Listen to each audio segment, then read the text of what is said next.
দিলি কে আমার রান্না নাকি ঘুষা দিলি কে ভাই জানতে ঘুষা দিলি কে আমার রান্না নাকি একদম মারো তোমার ঘুষা দিলি কে ফরেস্ট রে ঘুষা দিলি কে আমার ঘুষা দিলি কে কি নিয়া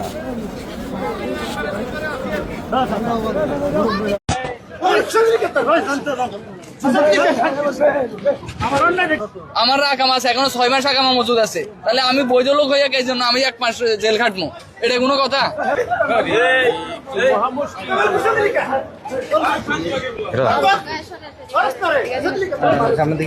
আমার